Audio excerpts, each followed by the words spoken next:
બગદાણાના નવનીત બાલદિયાના કેસની અંદર આજે 19 દિવસનો સમય વીતી ચૂક્યો છે।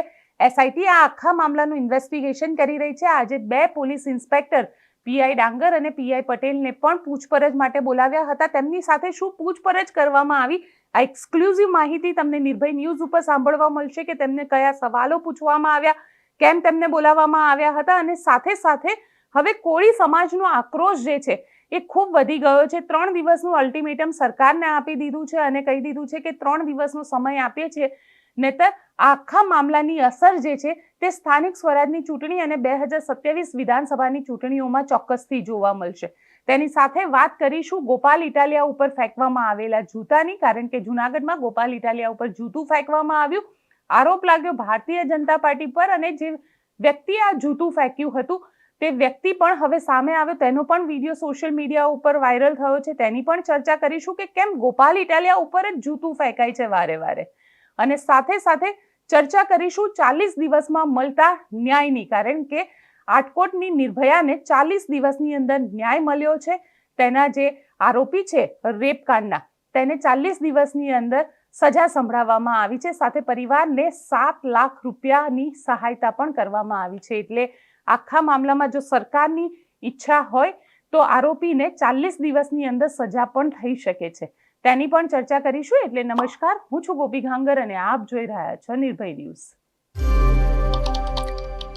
બગદાણાના નવનીત બાલદિયાના કેસની અંદર દિવસે ને દિવસે અપડેટ આવી રહી છે, પણ આ અપડેટમાં ક્યાંક સવાલ એ ઊભો થઈ રહ્યો છે કે જે નવનીત બાલદિયાને મારવામાં આવ્યો હતો, જેનું નામ જે મુખ્ય આરોપી તરીકે નવનીત બાલદિયા દ્વારા આપવામાં આવ્યું હતું, તેવા જયરાજ આહિરને કેમ એસઆઈટી હજી પૂછપરછ માટે નથી બોલાવતી?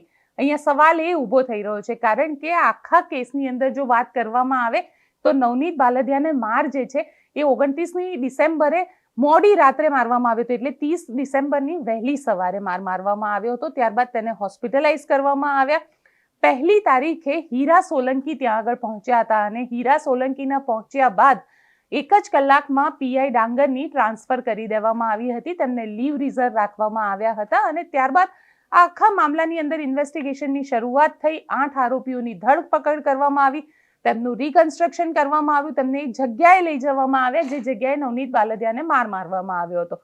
પરંતુ આ આખી ઘટનાથી કોળી સમાજની અંદર આક્રોશ જાગી ઉઠ્યો અને કોળી સમાજની અંદર જે રીતે આક્રોશ ભભૂક્યો, ત્યાંના જે કોળી સમાજના નેતાઓ છે એ નેતાઓ મળ્યા, સરકારને મળ્યા, બધા જ નેતા ભેગા થયા, કોઈએ પક્ષ ન જોયો કે કોઈએ વિપક્ષ ન જોયો, અહીંયા આગળ બધા જ આવી ગયા એક જ મંચ ઉપર, કારણ કે આ સામાજિક મુદ્દો હતો। અહીંયા આમ આદમી પાર્ટીમાંથી જે ચૂંટણી લડ્યા હતા તેવા ઉમેશ મકવાણા પણ અહીંયા આગળ આવ્યા, સાથે સાથે તેઓ જો વાત કરવામાં આવે કોંગ્રેસના ધારાસભ્યો તો તે પણ અહીંયા આગળ પહોંચ્યા અને ભારતીય જનતા પાર્ટીના ધારાસભ્યો સાથે સાંસદ પણ અહીંયા આગળ પહોંચ્યા હતા। પુરુષોત્તમ સોલંકીના ઘરે આ મીટિંગ કરવામાં આવી હતી અને ત્યારબાદ મુખ્યમંત્રી સાથે મુલાકાત કરવામાં આવી હતી। મુખ્યમંત્રી સાથે મુલાકાતના 1 જ કલાકની અંદર એસઆઈટીની રચના કરી દેવામાં આવી હતી અને એસઆઈટીની ભાગદોડ જે છે તે જયવીર ગઢવીને સોંપવામાં આવી હતી। જયવીર ગઢવી અત્યારે આખા મામલાનું ઇન્વેસ્ટિગેશન કરી રહ્યા છે। આજે પીઆઈ ડાંગર અને પીઆઈ પટેલ આ બંને જણાને અહીંયા આગળ પૂછપરછ માટે બોલાવવામાં આવ્યા હતા। જો આ બંને જણાની પૂછપરછના પ્રમુખ મુદ્દાની વાત કરવામાં આવે તો શરૂઆતની તપાસ જે પીઆઈ ડાંગરે કરી હતી અને ત્યારબાદ પીઆઈ ડાંગરને 1 તારીખે સસ્પેન્ડ લીવ રિઝર્વ મૂકવામાં આવ્યા અને ત્યારબાદ પીઆઈ પટેલે આ આખા મામલાની ઇન્વેસ્ટિગેશન કરી હતી, તો તેમની સાથે એ પૂછપરછ કરવામાં આવી હતી કે શરૂઆતની તપાસમાં ક્યાં કમી રહી ગઈ અને શરૂઆતની તપાસમાં એવા કયા મુદ્દા હતા જે એમને ધ્યાનમાં જ ન લીધા। એટલે અહીંયા આગળ બની શકે કે જે પીઆઈ ડાંગર છે અને પીઆઈ પટેલ છે તેમના ઉપર પણ ગાજ પડી શકે છે, કારણ કે જે રીતે આખા મામલાની સ્ટેપ બાય સ્ટેપ ઇન્વેસ્ટિગેશન થઈ રહ્યું છે, કદાચ પીઆઈ ડાંગર અને પીઆઈ પટેલ આ બંને પણ આની અંદર ક્યાંક જેને કહી શકાય કે આરોપીના કટેરામાં આવી શકે છે, કારણ કે જે રીતે આખું ઇન્વેસ્ટિગેશન કરવામાં આવી રહ્યું છે તેમની સાથે આજે આ સવાલ જવાબ કરવામાં આવ્યા।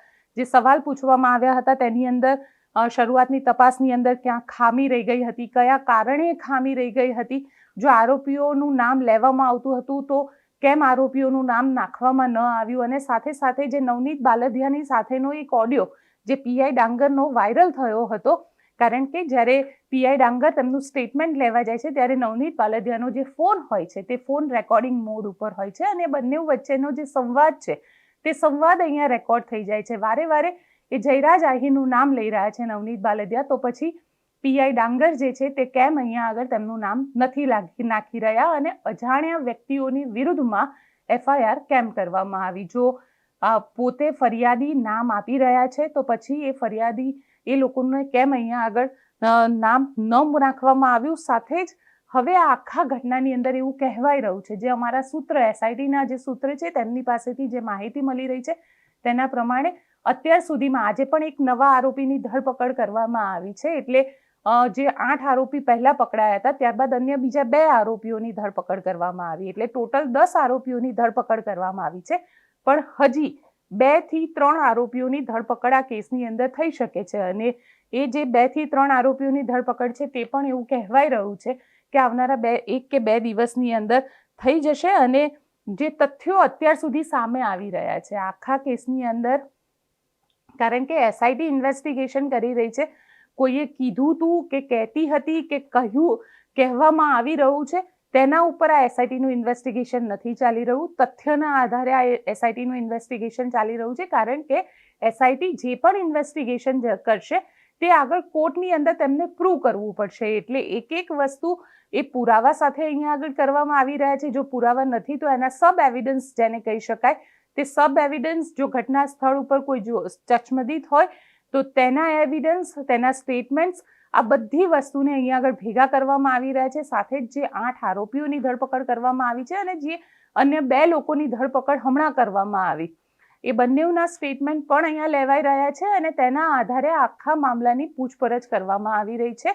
જે પૂછપરછની સાથે જ જો વાત કરવામાં આવે તો જે ફોન કોલ્સ છે, કારણ કે અત્યાર સુધી એક વિડીયો પણ સામે આવ્યો જેમાં ફોન કોલ્સ લઈને 2 જણા બાઇક ઉપર આવ્યા હતા. પોલીસે ફોન કોલની અંદર એવું કહેવાયું કે તેમાં એક થેલો હતો અને એ થેલાની અંદર પૈસા હતા, આવી પણ વાત કરવામાં આવી. જે વિડીયો નવનીત બાલદિયાનો છે ત્યારબાદ તેમનો ઓડિયો પણ સામે આવ્યો હતો. તો આ બધાની વચ્ચે લગભગ અત્યાર સુધીમાં 4 થી 5 જેટલા ફોન કોલ્સ છે એને રિકવર કરવામાં આવે છે, તેને એફએસએલમાં મોકલી દેવામાં આવ્યા છે, તેના પણ ડેટાની પૂછપરછ, તેના પણ ડેટાની સ્ક્રુટિની કરવામાં આવી રહી છે. અને આ જે સ્ક્રુટિની છે એ સ્ક્રુટિની થયા બાદ હવે આની અંદર કેટલા ફોન કોલ્સ જયરાજ આહીરને થયા છે તે પણ હવે ચેક કરવામાં આવશે અને કેવી રીતે વાત કરવામાં આવી છે, વોટ્સઅપ ડેટા શું છે, કઈ રીતે કરવામાં આવ્યું છે, આ બધી જ જે વાતચીત છે તે હવે આ જે એફએસએલ ઇન્વેસ્ટિગેશન છે તેમાં કરવામાં આવશે. પણ અહીંયા સવાલ એ ઊભો થઈ રહ્યો છે કે આટલા લોકોની પૂછપરછ એસઆઈટીએ કરી,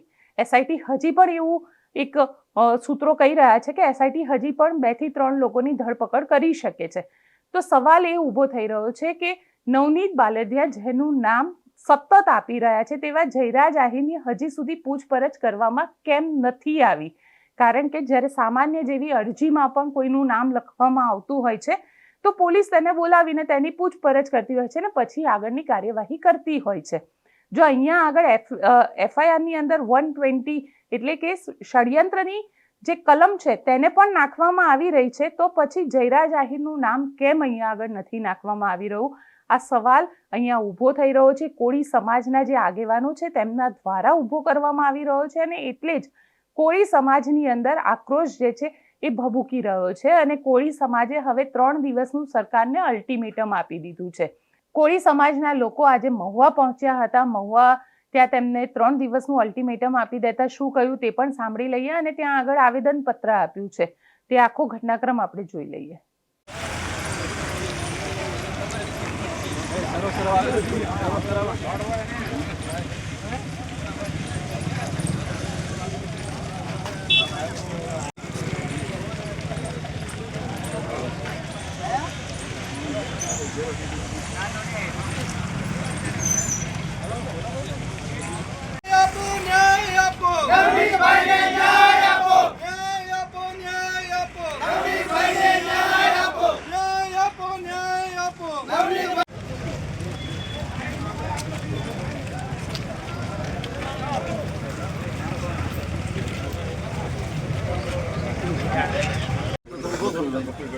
બકુલભાઈ, રમેશભાઈ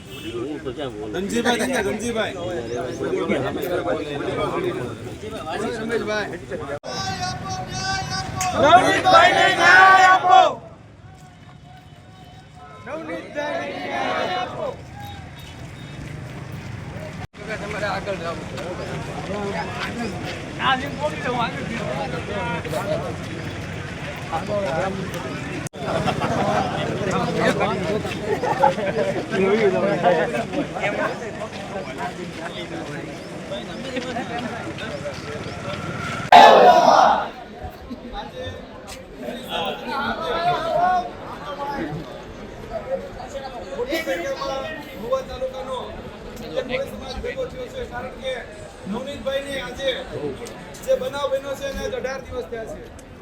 તેમ છતાં ન્યાય માટે એમ કહેવાય કે દરેક જિલ્લાની અંદર આવેદન આપવામાં આવ્યા છે. તેમ છતાં તંત્રની આંખ કેમ નથી ઉઘડતી? હજી અમને ન્યાયતંત્ર ઉપર ભરોસો છે, ભારતના બંધારણ ઉપર ભરોસો છે, ન્યાયતંત્ર ઉપર અમને ભરોસો છે. તેમ છતાં 3 દિવસની અંદર જો આનું કોઈ પરિણામ નહીં આવે અને મુખ્ય આરોપીને આની અંદર ઇન્વોલ્વ નહીં કરવામાં આવે, એફઆઈઆર માં નામ નહીં દાખલ કરવામાં આવે, તો મહુવા તાલુકાનો સમસ્ત કોળી સમાજ તેમજ પાલીતાણા, ગારિયાધાર, રાજુલા અને તળાજા, જેસર અને સાથોસાથ અમારી સાથે બોટાદ અને સાવરકુંડલા પણ જોડાયેલો છે. આ બધા જ અને તેમ છતાં સમગ્ર ગુજરાતમાંથી એક સાથે કોળી સમાજના જે પણ આગેવાનો છે, જે કઈ પદાધિકારો છે, તે ભારતીય જનતા પાર્ટીમાંથી એક તારીખ નક્કી કરીને આગામી દિવસોમાં સામૂહિક રાજીનામું દેવામાં આવશે અને મહુવા તાલુકા તેમજ બધા તાલુકાની અંદર જે મારા સરપંચ પરિષદ કોળી સમાજનું જે છે એની દ્વારા એવું નક્કી કરવામાં આવ્યું છે કે જો સરકાર આ બાબતે કોઈ વિગતવાર વિચાર નહીં કરે તો આવનારી તાલુકા પંચાયત, જિલ્લા પંચાયત 2027 માં વિધાનસભાની ચૂંટણી છે. આ ચૂંટણીની અંદર સરકાર એનું પરિણામ ભોગવવા માટે તૈયાર રહે, કારણ કે આ કોળી સમાજ એક છે અને એક અવાજે આગામી દિવસોની અંદર જો નહીં થાય તો ખરેખર સરકાર એનું પરિણામ ભોગવશે. જય કોળી સમાજ. કોળી સમાજ સતત દબાણ કરી રહ્યું છે કે જે જયરાજ આહિર જે મુખ્ય આરોપી છે તેની વિરુદ્ધમાં કાર્યવાહી કરવામાં આવે, પરંતુ એસઆઈટી એવું માનીને ચાલી રહી છે કે તથ્યના આધારે જ તેઓ આગળ વધશે, કારણ કે જો તથ્યના આધારે તેમની પાસે પુરાવા નહીં હોય તો કોર્ટની અંદર પણ એ સાબિત કરવું થોડું મુશ્કેલ થઈ જશે. એટલે પહેલેથી જ તથ્યના આધારે દરેક પુરાવાઓ સાથે એસઆઈટીની જે ટીમ છે તે હવે ઇન્વેસ્ટિગેશન કરી રહી છે, તાકી કોર્ટની અંદર એ પુરવાર કરી શકે કે હા, આ જે આરોપી છે જેને નવનીત બાલદિયાને માર માર્યો છે. હવે વાત કરી લઈએ ગોપાલ ઇટાલિયાની, કારણ કે ગોપાલ ઇટાલિયાને ફરી એકવાર જૂતું મારવામાં આવ્યું છે. જામનગરમાં ગોપાલ ઇટાલિયા ઉપર જૂતું ફેંકવામાં આવ્યું હતું, ત્યારબાદ જુનાગઢમાં ફરી એકવાર જૂતું ફેંકવામાં આવ્યું છે.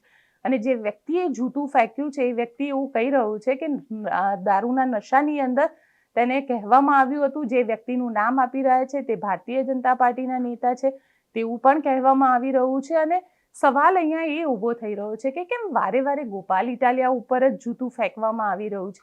એવું તો શું છે ગોપાલ ઇટાલિયામાં કે ગોપાલ ઇટાલિયાને જ મારવામાં આવી રહ્યો છે? કારણ કે જે રીતે ગોપાલ ઇટાલિયા અહીંયા આગળ આખી ઘટનાને ભારતીય જનતા પાર્ટી સાથે જોડી રહ્યા છે, એટલે ક્યાંક ભારતીય જનતા પાર્ટી વાળા એવું કહી રહ્યા છે કે આ એક પ્લાન્ટ ઘટના આમ આદમી પાર્ટી કરી રહી છે અને ભારતીય જનતા પાર્ટીનું નામ આપી રહી છે. અને ગોપાલ ઇટાલિયા એવું કહી રહ્યા છે કે આ ભારતીય જનતા પાર્ટી તેમનાથી ડરી રહી છે અને એટલા માટે આ કરી રહી છે. પહેલા ગોપાલ ઇટાલિયાને સાંભળીએ અને પછી જૂતું મારનાર વ્યક્તિને પણ સાંભળીએ. આજે જૂનાગઢ જિલ્લાના માળિયાહાટીના તાલુકામાં આમ આદમી પાર્ટી દ્વારા એક વિશાળ જનસભા કાર્યક્રમનું આયોજન કર્યું હતું.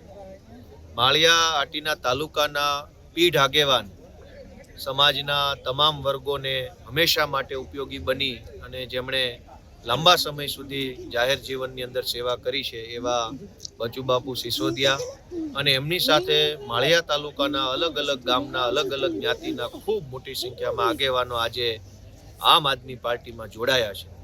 આવા પીઢ વ્યક્તિએ આમ આદમી પાર્ટીમાં જોડાવાથી આમ આદમી પાર્ટીનું અને આ વિસ્તારનું ખૂબ સારું આવનારા દિવસોમાં થવાનું છે, ત્યારે હું નવા જોડાનાર સૌ લોકોનો આભાર વ્યક્ત કરું છું અને સ્વાગત કરું છું.